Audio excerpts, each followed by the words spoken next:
Hi there, Thor owners. Today in our 2020 Thor Windsport, we're going to be taking a look at and showing you how to install sumo springs for the front axle. So we got our sumo springs installed. We're going to hit our test course here and see the difference. Last we drove this is when we had put the sway bars on it, and that helped reduce sway, but it did still have some sway. So we're hitting our bumps course once again, now with the sumos on there. And we're doing our uneven bump section here, and you can definitely tell a difference with the sumos on there. When we hit the bumps, it's a little bit smoother than it was before. It's a little bit more even. Even though we're hitting only a single bump here, you can kind of feel like the motorhome's lifting more up versus more of a tilt. So it seems like the suspension's kind of working side to side with one another to help keep it upright more. Now we're going into our even bump section, and this is going to simulate like a speed bump or pulling in and out of your driveway. And we do get a little bit of dampening here. We can feel that when we hit the bump in the steering wheel, if I don't hit it perfectly straight, it doesn't seem like it wants to jar quite as much as it did, and it just seems to like it has minimized how much up and down bounces we had after we went over the bump. So now we're going to head over to our slalom section, where we're going to mimic an evasive maneuver. And this is usually where I notice a huge difference between our test drive where we did not have our sumos on versus when we do. And that's mainly because this is kind of where we're getting some speed into it. On the test course there, it's more the bumps we're feeling and stuff, but this is where we actually get into the meat of how it feels when you're handling it. And we're gonna go up to a little bit of speed here, and we're gonna act like there's a cap of a tire that's in the middle of the road here, and we need to get around it. So again, we're not at highway speeds, but we're here in our parking lot, got a little speed going, and here we go. And as we turn it here, it has definitely done a huge difference. I almost feel like we have almost no sway. As far as going back and forth here, we don't really have a lot of tilt in the motorhome. So all of our passengers are definitely going to appreciate that we don't have nearly as much tilt. When we went back and forth, there was a little bit of rocking we had go on, but I would say that it feels like we've had a much greater reduction in sway now that we've put the sumos on there. It's kind of hard to tell since we put the sway bar on first, how much more the sumo springs are doing, but in the past when I've done the sumos instead of the sway bar and then do the sway bar after, I usually notice a bigger impact with the sumos than I do with the sway bar. All right, so now that we've got this guy out and we've hit it on the course, we're gonna go ahead and get it back and get it to our customers so they can enjoy their new suspension enhancements. And this is what our sumo springs look like when they're installed.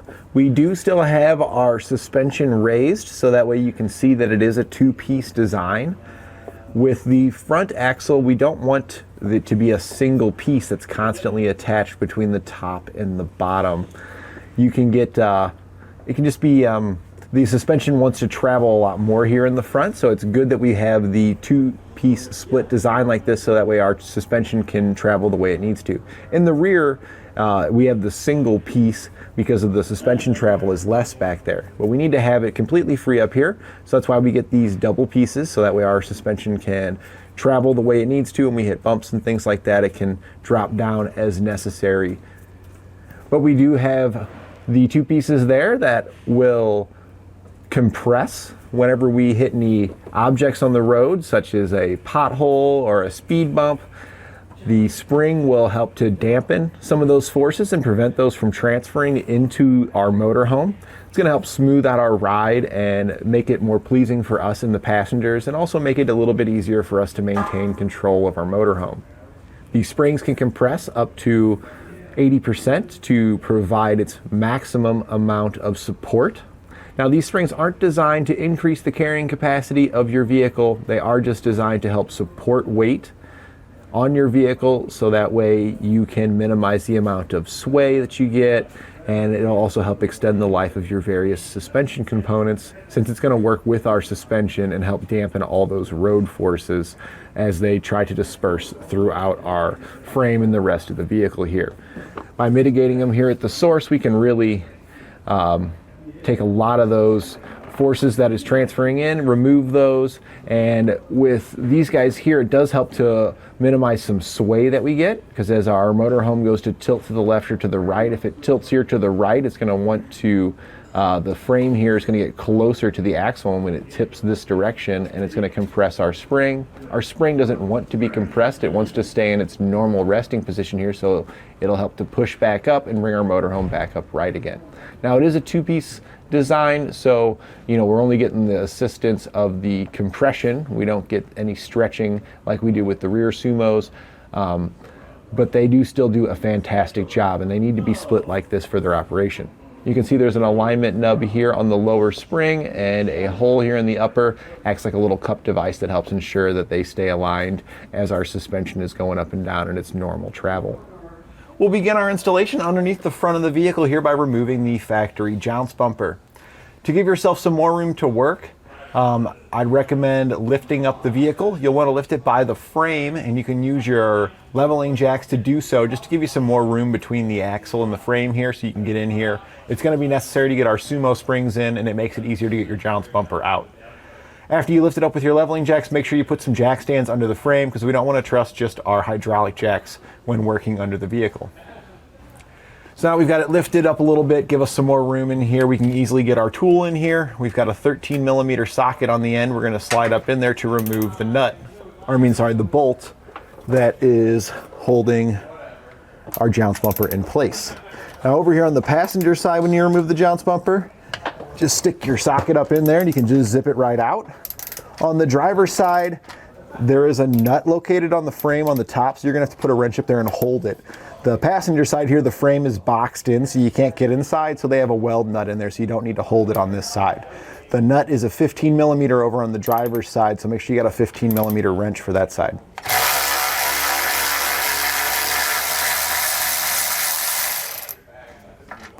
All right, we've got it zipped out here. We want to make sure we save our bolt. We're going to be using that. So we're just going to drop that down out of our jounce bumper. And then again, over on the driver's side, the nut that's sitting on top of the frame, make sure you save that, because you're going to need that as well to resecure this bolt.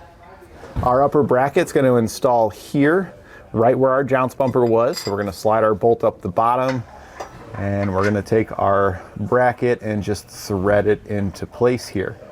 After you get a couple of turns on your bolt, before you thread it all the way down, we've got some hardware we need to feed in here. And if you have it all the way threaded down, the bolts don't fit, so keep it loose like this for now.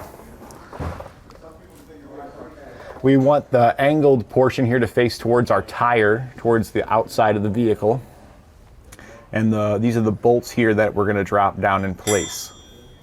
These are the shorter hex head bolts that come in your kit. They just drop down through those holes.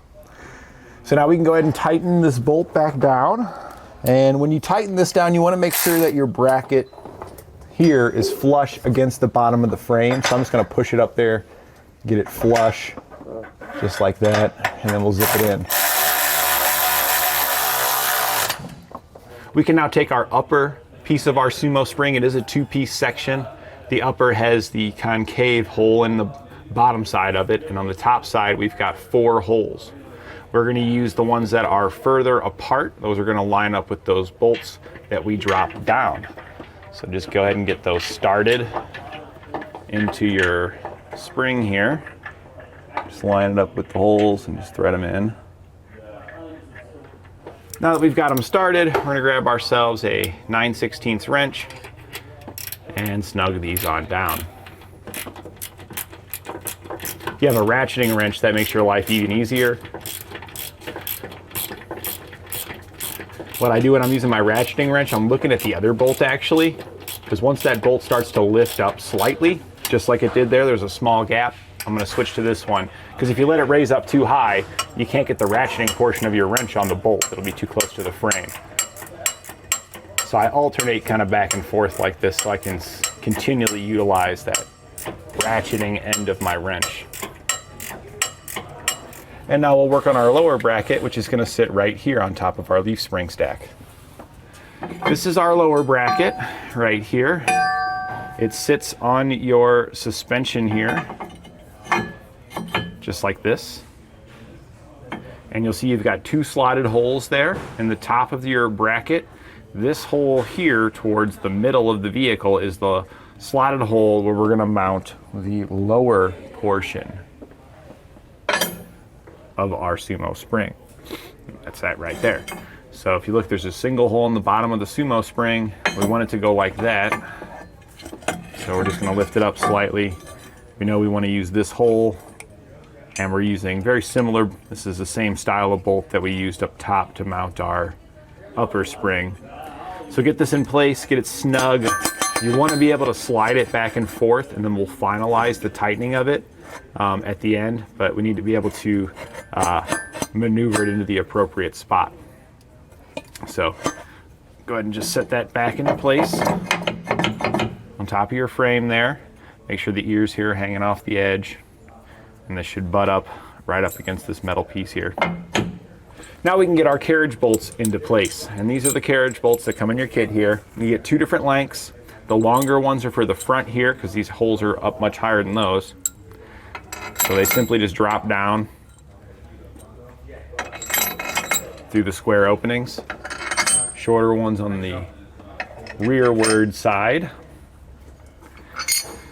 Then you've got some straps that come in your kit. Now you can install the strap whichever way you want. This way is the preferred way, but depending on the amount of leaf spring stacks you've got and things like that, there may not be quite enough carriage bolt to pass through to get your nut on, because you want your nut to be able to tighten down and have a couple of threads sticking through on the other side. So in the event that you don't have enough carriage bolt sticking through, it is okay to install it in this orientation if you want to. It'll give you a little bit more thread poking through. We should have enough carriage bolt to put ours in this orientation, so we're going to try. So yeah, I just always recommend trying this way first, because it'll function fine either way. It's just SumoSprings says this is their preferred way, but they have indicated that either way will function. All right, so those will drop down in there. And then we're just going to thread nuts on the bottom side. Same thing on the other side over here. I'm keeping my thumb on top of the head of the carriage bolt, and then I'm holding up on the strap that we slid on it. That'll keep the bolt from pushing up while I'm trying to put the nut on and keep our strap from falling down. All right, we got both of those started. Now we're just going to do the same thing here in the front. So we're just going to see about getting these slid in place here. And we should have plenty sticking through to be able to leave it in this orientation.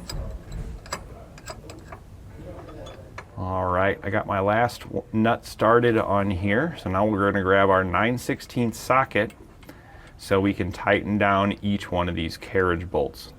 So I'm keeping a finger on top to keep my carriage bolt down, because it is a square hole, and we'll push it up just a little bit so you can see the top of the head is square as well. So it lines up with that hole and prevents it from spinning. And we're just running it up until it touches, and then we're going to go to the other side.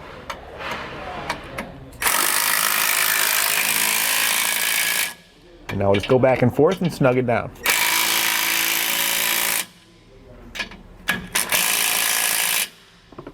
All right, and that looks pretty good. We've got about 3 or 4 threads sticking through the other side, so we've got plenty of length there. That looks good. We're just going to snug down the front ones, very similarly how we did the rear there.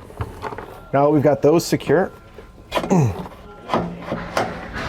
go ahead and take our spring here, slide it until it's centered under our upper spring, and then we can tighten down that lower bolt. And you can just kind of go in the various corners here to snug that down. And I usually first go in with my wrench to hold the bolt, and then as I'm holding the bolt I can spin my Sumo spring. That'll take up majority of the slack there and make it easier for me to go back in and just finish snugging it on down. All right, now that we've got all our lower bolt here tightened down, the driver's side has the exact same procedures to perform to get that side installed, with the only difference being that very first bolt that holds in your jounce bumper here.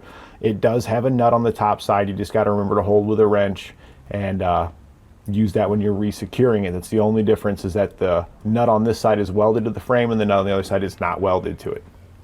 And that completes our installation of Sumo springs on the front axle of our 2020 Thor Windsport.